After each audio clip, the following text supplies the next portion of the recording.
Hello, j'espère que vous allez bien, je suis Valentine du compte Instagram Happy as the Bee et aujourd'hui on se retrouve pour le bilan couture numéro 34.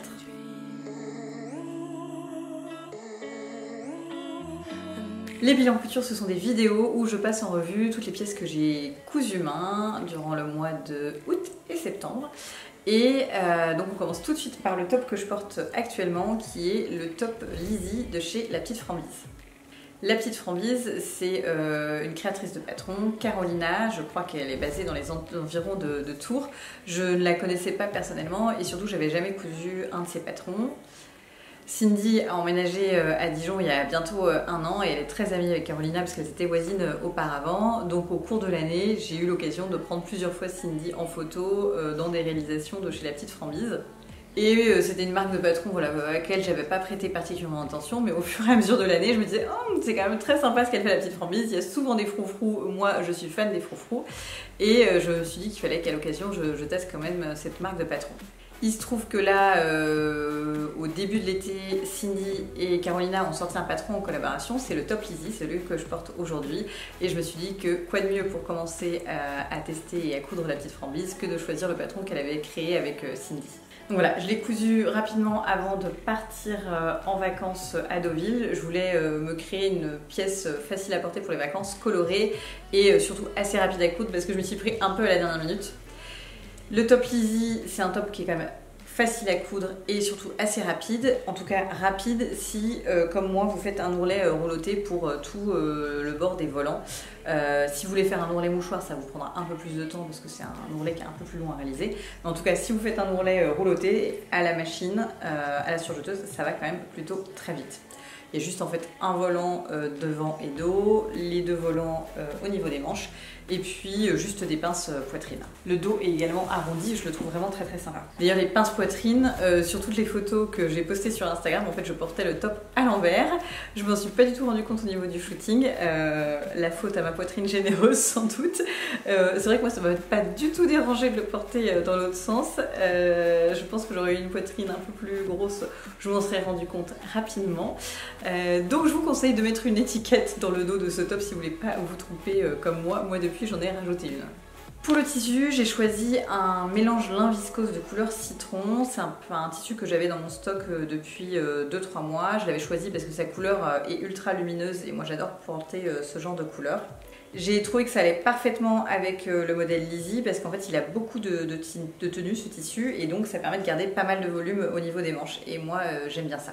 Ce top vous pouvez aussi le réaliser en viscose, Cindy elle a fait une version noire à point blanc à viscose que je trouve aussi très sympa mais moi je préfère quand on garde du volume au niveau des manches donc si vous voulez plutôt un top assez excentrique et volumineux, je vous conseillerais plutôt de vous orienter vers du coton, un mélange lin viscose ou alors de l'organza.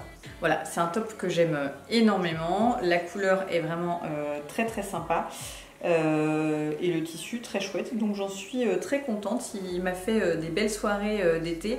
Là je pense qu'avec cette couleur là je le porterai peut-être un peu moins à l'automne-hiver mais en tout cas je l'aime énormément et je suis contente de m'être lancée. On enchaîne avec ma deuxième cousette du mois d'août, c'est un twin set, c'est le patron Nappa et le short 6504. Je suis donc allée au Danemark, à Aarhus, avec mon amie Julie Jolie Bobine et le but du voyage c'était de rencontrer la fondatrice et créatrice de Meter qui s'appelle Pia, qui est un amour et voilà, elle nous avait invités à séjourner un petit peu chez elle. On a visité la boutique qui malheureusement ferme ses portes puisqu'elle va se concentrer sur la vente en ligne, ce qui est une bonne nouvelle pour nous les Françaises parce qu'on a plutôt tendance à acheter en ligne plutôt qu'à aller se rendre à Aarhus pour lui acheter des tissus, mais c'est bien dommage parce que la boutique était magnifique. Et donc pour l'occasion, j'ai voulu coudre plusieurs pièces dans des tissus Meter pour les prendre en photo sur place et puis lui rendre un petit peu hommage. Le premier tissu pour lequel j'ai craqué et que j'ai décidé de mettre en avant, c'était le Tencel Double Tone Punch Check, Double Tone Check couleur Punch. Il faut savoir un truc chez Meter, c'est qu'il y a énormément de références. Personnellement, je n'avais pas mesuré, je pense, l'ampleur de toutes les références qu'elle avait. C'est en allant dans le magasin sur place que je me suis rendu compte de la beauté des tissus et surtout de la quantité et la diversité des matières et des couleurs. Donc ce tencel, c'est un tissu qui est quand même avec un tombé plutôt lourd, justement pour avoir du volume au niveau des volants de Lizzie par exemple, je ne vous le conseillerais pas, ça aurait plutôt un effet viscose. C'est un tissu qui est vraiment tout doux et bien épais et opaque. Il existe dans plein de coloris différents. Moi j'ai choisi donc la couleur punch qui est un petit rose framboise. Et ça faisait un moment que je voulais me réaliser un ensemble short top. Et je trouvais que dans ce tissu ça pouvait être très sympa. Donc pour le top, je voulais quelque chose de plutôt court, plutôt un crop top. Et donc j'ai réalisé le crop top Napa.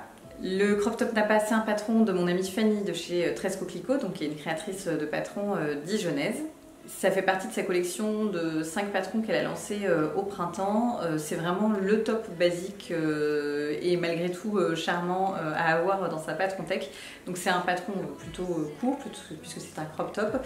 Il a un décolleté V dans le dos et une petite ligne de boutons. Et puis des manches basiques. Il est totalement doublé, donc pas mal si vous avez un tissu un petit peu transparent, soit un tissu à sequin pour l'hiver par exemple, ça peut être vraiment très très canon, ou une dentelle vraiment ajourée, puisque le patron de base est totalement doublé, donc ça sera facile à ajouter la doublure de votre choix. Moi pour le coup, j'avais pas forcément besoin de le doubler, mais j'ai suivi les instructions de montage de Fanny à la lettre parce que je voulais me faire mon avis sur le top. Les explications sont ultra claires et limpides, c'est un top qui est assez facile à coudre, il y a juste 3 boutonnières à faire dans le dos, voilà, ça reste quand même plutôt simple. D'ailleurs pour les boutons dans le dos, j'ai utilisé des boutons vintage que mon amie Lola Couture m'a donné. Il faut la motiver parce qu'elle est en train de lancer un business de boutons vintage en ligne et je pense que c'est une super idée parce que moi personnellement je trouve que c'est difficile de trouver des boutons qui sortent un peu de l'ordinaire et qui sont sympas, et c'est encore mieux quand c'est de l'upcycling qui ne sont pas utilisés et qu'on les réutilise. Donc je trouve ça plutôt chouette comme idée, surtout que j'ai pu voir un petit aperçu des boutons qu'elle allait proposer et je trouve ça vraiment canon. Donc allez la suivre sur son compte Instagram si ce n'est pas déjà le cas, et surtout allez la motiver à ce qu'elle lance son business. Et je trouve que ces 3 petits boutons dans le dos, c'était pile ce qui ajoutait un peu de charme à ce top Napa. Et donc pour accompagner ce crop top, j'ai réalisé un short taille haute d'une marque de patron que je ne connaissais pas encore à l'époque, qui s'appelle Sister Mac Pattern. Alors je m'y perds un peu chez eux parce que tous leurs patrons ont des numéros en fait et pas des noms. Alors moi parfois j'ai un peu du mal à les retenir, j'avoue. En gros le short il s'appelle 6504, 65 parce que ça doit être la 65e édition de ce magazine, c'est un magazine allemand, et 04 parce que ça doit être le 4e patron de ce magazine. C'est un short taille haute, très facile à réaliser, donc il y a 4 pièces, oui c'est ça, 2 devant, 2 dos, des pinces et une parementure au niveau de la ceinture. Donc il n'y a pas de ceinture à porter, c'est vraiment juste une parementure. Donc il est plutôt facile à coudre et surtout moi ce que j'aime énormément c'est sa coupe, il est plutôt ample au niveau des cuisses. Moi je déteste les shorts qui moulent les cuisses et là clairement il est vraiment très sympa, il a une jolie forme évasée que je trouve très très réussie. Le truc à savoir, c'est que les marges de couture ne sont pas incluses dans ce patron, je me suis fait avoir. En fait, j'étais entre la taille 36 et la taille 38, j'avais découpé le patron en taille 38 et j'ai coupé le tissu sans rajouter les marges de couture parce que j'ai pas l'habitude d'utiliser des patrons qui demandent de rajouter les marges de couture, donc j'y suis allée tête baissée. Et juste au moment de commencer à assembler, parce que je voulais lire les étapes de la gamme de montage, je vois que les marges de couture ne sont pas incluses. Donc si vous optez pour un de leurs patrons, je vous le dis tout de suite, n'oubliez pas d'ajouter les marges de couture. Comme j'étais entre les deux tailles, j'ai finalement fait une marge de couture un peu plus petite et le short me va bien. Par contre, il est un peu court parce que j'ai oublié d'ajouter les marges de couture pour l'ourlet au niveau du bas du short. Je trouve que ça passe parce que si je le porte en mode twin set, ça fait plutôt enfantin, donc je mets des chaussures plates et ça me dérange pas de porter quelque chose de court. Mais c'est vrai qu'il est un peu limite. J'irai pas au parc avec Anatole parce que sinon je me baisse, clairement on voit tout. Dernière petite précision concernant les patrons de Sister Mac Pattern, ce sont des patrons en anglais, enfin ils sont disponibles en anglais et en allemand et pas en français. Moi j'adore parler anglais donc j'avoue que ça me dérange pas trop, mais je pense que ça reste quand même ça reste des choses assez faciles à monter, et même si on n'a pas un niveau d'anglais exceptionnel, si on est un minimum couturière, ça pose pas de problème pour moi. Alors après, si vous êtes débutante en couture plus que vous ne parlez pas anglais, là ça risque d'être peut-être un peu plus tendu, mais moi je pense que ça peut être, enfin si le short vous plaît en tout cas, ça peut être un challenge qui se fait amplement. Et si vous avez des questions, surtout n'hésitez pas à venir me les poser ici ou alors sur Instagram. Donc très contente de cet ensemble que je trouve super réussi et que j'adore porter. Troisième réalisation dont je voulais parler ici, alors clairement c'est pas la même niveau facilité de couture, c'est la robe Hermione de Make My Lemonade. Il y a beaucoup à dire sur cette robe Hermione. Bon déjà on va commencer par le tissu parce que ça c'est plutôt simple, il s'appelle China Sheer et c'est la couleur Frog chez Meter. Je vous mettrai le lien de toute façon des tissus comme à chaque fois dans la description box. C'est un tissu qui est... c'est un jacquard en fait, donc il y a des carreaux qui sont plus ou moins dessinés dans la trame et il est légèrement transparent, donc il faut le doubler à moins que ce soit quelque chose pour lequel la transparence vous dérange pas. C'est un tissu qui est bien fluide, qui se fronce assez facilement et que je trouve vraiment très réussi. Moi la couleur Frog de chez Meter c'est une de mes couleurs préférées. Je m'écouterais, ça serait la couleur que je choisirais à chaque fois dans toutes ces déclinaisons. Donc voilà, tissu, rien de particulier à dire, très sympa, facile à travailler, je l'aime beaucoup. Le patron maintenant, c'était un peu plus compliqué. Alors il faut savoir que moi je suis une fan absolue de Make My Lemonade, c'est vraiment, j'adore l'univers créatif de Lisa Gachet, je trouve que ses collections sont superbes à chaque fois, j'ai énormément d'admiration pour tout ce qu'elle a fait, peut-être que je m'identifie un petit peu à elle parce qu'on est nés la même année et que c'est clairement elle qui m'a donné envie de lancer un blog créatif. Donc je pars vraiment avec un a priori très positif sur cette marque, en plus j'ai commencé à coudre par un patron de Make My Lemonade, c'était la robe Frida. Donc j'ai jamais été trop choquée par les explications de Make My Lemonade. Je sais qu'il y a plein de personnes qui disaient que c'était parfois un peu déceptif au niveau des explications. Moi j'ai toujours réussi à m'en sortir, surtout qu'en général il y a la vidéo qui va avec, donc je trouve qu'on finit toujours par s'en sortir. Comme en plus les coupes sont ultra modernes, enfin moi clairement c'est des patrons que j'ai envie de coudre. Là, ça faisait un moment que j'avais pas cousu de patron de chez Make My Lemonade. Je me suis dit, allez, je me lance. J'avais acheté ce patron qui doit quand même coûter 17 ou 16 euros. Enfin, il est quand même, ça fait partie des patrons quand même assez chers. Je l'ai acheté en version papier quand un jour où je suis allée à la boutique Make My Lemonade à Paris. J'avais essayé cette robe déjà cousue en magasin et ça m'a permis de valider la taille. Je voulais la réaliser en taille 36. Puis ça m'a permis de valider surtout que le décolleté n'était pas trop profond, en tout cas que j'allais être à l'aise à porter cette robe. Donc j'étais totalement sous charme, j'achète le patron et puis j'ai mis un peu de temps à m'y mettre parce que c'est quand même un gros projet. Je m'y suis mis en avance par rapport à mon départ au Danemark, mais malgré tout j'ai terminé à l'arrache à la veille tellement j'ai galéré à coudre ce patron. Et donc concernant le patron, c'était vraiment très compliqué. Déjà, c'est quand même une cousette assez technique, il y a pas mal de pièces, il y a plein de brides à réaliser, il y a des smocks à réaliser dans le dos, donc bon, c'est vrai que ça reste une pièce déjà un petit peu technique, mais surtout les explications sont pour moi pas claires du tout. Les photos sont prises sur un tissu imprimé, on n'arrive pas à comprendre du tout ce que les photos signifient. Pour moi en plus c'était pas évident de faire ça dans ce sens là, donc au bout d'un moment j'ai dit allez, je ferme le livret de la gamme de montage et j'en fais qu'à ma tête. En général c'est vrai que je coupe pas trop en suivant les instructions de montage, je le fais souvent à ma sauce, donc quand c'est quelque chose de simple j'y arrive très bien. Là comme c'était un peu plus compliqué j'ai galéré et franchement j'ai beau relire le livret de montage après, je comprends pas certaines choses, je trouve pas du tout logique. J'ai pas du tout compris comment finissait la patte de boutonnage sur l'avant de la jupe, enfin bref, plein de choses où je me suis arrangée. En plus, comme j'ai fait qu'à ma tête, j'avais complètement oublié qu'il y avait des smocks dans le dos, donc quand je l'ai amené au Danemark, j'avais complètement oublié de faire les smocks dans le dos et la robe était un peu large, ça baillait au niveau du décolleté, c'était vraiment pas très élégant.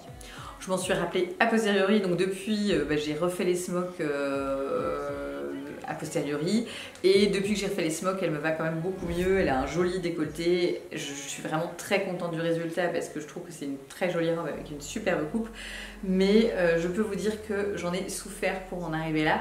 Donc mon conseil c'est ne vous lancez pas dans ce patron à moins qu'il vous plaise énormément comme moi, vous allez galérer mais le résultat en vaut le coup. Voilà, donc Hermione je l'adore, pour autant je ne sais pas si j'en ferai une deuxième version tout de suite, il va falloir que, c'est comme un accouchement, il faut un certain temps avant de je pense réenvisager une deuxième robe Hermione. Voilà, et donc dernier point, c'est que sa taille est quand même plutôt grand, puisque pareil, je suis plutôt du 38 habituellement, et là, le 36 était limite un peu trop grand, j'aurais presque pu faire du 34. Parce que j'ai repris aussi un petit peu les coutures côté quand j'ai rajouté les smocks dans le dos. Donc si vous avez la possibilité d'essayer cette robe en magasin, je pense que c'est pas plus mal. Quatrième cousette dont je voulais vous parler ici, il s'agit du top Tanita de Fibre Moto. Donc là on revient sur un basique ultra simple, surtout une marque de patron que j'adore et je connais par cœur, donc je savais dans quoi je m'engageais. En plus c'est vraiment un crop top ultra facile à réaliser, il n'y a que 2 pièces, un devant, anneau et le biais pour terminer au niveau de l'encolure. Il y a des coulisses pour passer un élastique au niveau des bras et du crop top.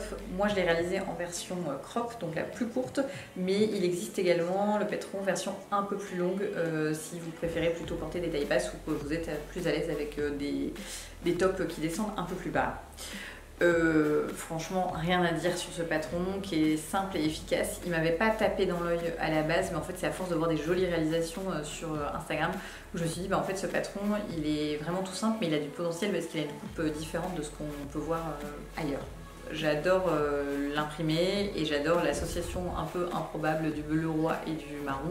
J'aurais jamais imaginé associer ces 2 couleurs ensemble et je trouve que ça va plutôt bien. Au quotidien, je le porte plutôt sur un jean taille haute, comme sur celui que je porte aujourd'hui. Mais j'ai fait des super photos dont je suis très contente, où je l'ai porté au-dessus de ma robe Sinclair que j'ai portée en mode jupe. Et franchement, ça donne tout de suite un look beaucoup plus habillé à ce top Tanita et j'adore ces photos. Voilà, rien de plus sur ce top Tanita que j'aime beaucoup et que je pense garder précieusement celui-là parce que c'est parfait pour utiliser des petites chutes de tissu. Enfin voilà, quand on n'a plus beaucoup de métrage, on peut faire entrer un top Tanita pour optimiser au mieux ses coupons. 5e cousette dont je voulais vous parler ici, il s'agit de la robe 65-10, je crois que c'est ça, c'est 65-10, et du short 65-4 dont je vous ai parlé précédemment. Donc les deux, ce sont des patrons de chez Sister Mac Pattern. En fait, Sister Mac Pattern, je vous disais un peu plus tôt dans la vidéo, je ne connaissais pas cette marque de patron et je ne l'avais jamais testée. Et pourquoi j'ai voulu tester cette marque de patron, c'est à cause ou grâce à la jupe 65-10. En fait, c'est une jupe qui, je trouve, a une coupe très haute couture. En fait, c'est juste 6 panneaux qui ont à peu près cette forme-là et qui sont assemblés les uns aux autres. Donc, elle est très taille haute, pareil avec une parenture au niveau de la ceinture, donc il n'y a pas de ceinture à porter. Et elle a vraiment une jolie coupe très évasée. J'adore vraiment cette coupe. Moi, ce genre de silhouette, ça me fait penser à des silhouettes de Christian Dior à l'époque du New Look. Enfin, moi, c'est le genre de truc que j'adore. Je trouve qu'on porte ça, on se sent vraiment belle. C'est une jupe qui demande quand même pas mal de tissu. Dans mes souvenirs, il en faut un peu plus de 2 mètres. Et je vous conseillerais aussi de le réaliser plutôt dans un tissu qui a un minimum de tenue si vous voulez garder une belle ampleur de jupe. C'est franchement une jupe facile à réaliser et parfaite si vous avez une cérémonie, je ne sais pas si vous êtes invité à un mariage, ça peut être la jupe parfaite pour utiliser un tissu basique et malgré tout avoir un résultat waouh. Et clairement quand je la porte, je me sens belle, je me sens bien dedans et je le trouve vraiment très réussi. Et j'avais cette idée de faire un réel où le short se transformait en jupe et donc j'ai ressorti également le patron 6504. Cette fois-ci, je n'ai pas oublié d'ajouter les marges de couture et donc je trouve qu'il est en... Le rose, je l'aime bien, mais je me sens pas si à l'aise que ça dedans, alors que le vert, je l'enfile, je me sens bien, je me sens à l'aise. Moi, j'adore être en short et donc voilà, j'aime beaucoup ce short aussi. La jupe, je l'aime aussi énormément. Je préfère même encore la jupe d'un point de vue silhouette, mais au quotidien, je porte quand même plus facilement le short que la jupe. Donc dans les 2 cas, j'ai utilisé le même tissu. Il s'agit d'une gabardine, enfin il ne l'appelle pas gabardine, il l'appelle un coton sergé de chez Chemin du Tissu. Moi, ce qui me plaît énormément, c'est la couleur vert cactus de ce tissu. En fait, c'est pas un vert herbe comme j'ai pu avoir l'habitude de coudre énormément. Il a un peu plus de jaune, je dirais, dedans. Il est vraiment très lumineux et très joli. Et le tissu a vraiment une très jolie tenue. Ce sera un tissu parfait pour réaliser une veste, un pantalon, un short, une jupe ou une robe qui a pas mal de tenue. Et je le trouve vraiment chouette. Je crois qu'il en reste un peu. C'est pareil, je vous mets le lien dans la description box. Et en plus, chez Chemin du Tissu, j'ai un petit code promo que je vous partage juste ici. Très contente de cet ensemble jupe et short que je trouve vraiment très chouette et que je porte énormément. Dernière cousette dont je voulais parler ici, c'est également un patron de chez Sister Mag Pattern et c'est le patron du top 65-10. En fait la jupe c'est 65-7, je me suis trompée, donc c'est le top 65-10. C'est un top au col marin avec un col un peu carré dans le dos comme les marins. Ça faisait un moment que je cherchais en fait un top qui avait ce type d'encolure parce que je trouve ça assez sympa, assez rétro. À la base, je cherchais pour faire un duo avec Anatole il y a un an en me disant que ce serait sympa d'avoir un petit col marin pour lui et pour moi. Et puis finalement, voilà, j'ai trouvé celui pour femme, mais j'ai jamais réalisé celui pour Anatole. Et maintenant, je pense qu'il commence à être un peu grand. J'aime moins l'habiller avec des choses un peu trop rétro vintage. Mais pourquoi pas, si jamais je trouve un patron enfant de ce genre-là, peut-être que je le ferai avec lui, en duo. Donc c'est un patron de veste à la base qui est un peu long avec des manches longues et puis des poches et qui est plutôt oversize. Moi je voulais le réaliser en top, donc j'ai sous-taillé, je crois que je l'ai réalisé en taille 32. Et surtout, j'ai changé totalement les manches et je l'ai légèrement raccourci. Donc pour les manches, j'ai voulu des manches ballon. Donc les emmanchures de ce top-là sont un peu basses, un peu tombantes. Donc je les ai un petit peu remontées parce que l'inconvénient quand on veut changer des manches normales à des manches ballon, si l'emmanchure est basse, c'est que le ballon en fait commence au milieu de l'épaule et c'est pas très élégant. Donc dans ces cas-là, ce qu'il faut faire, c'est remonter la ligne d'emmanchure. Donc ce que j'ai fait en fait, c'est que j'ai réduit l'épaule qui faisait, je sais pas moi, à peu près 15 cm, j'ai réduit de 5 cm et j'ai décalé finalement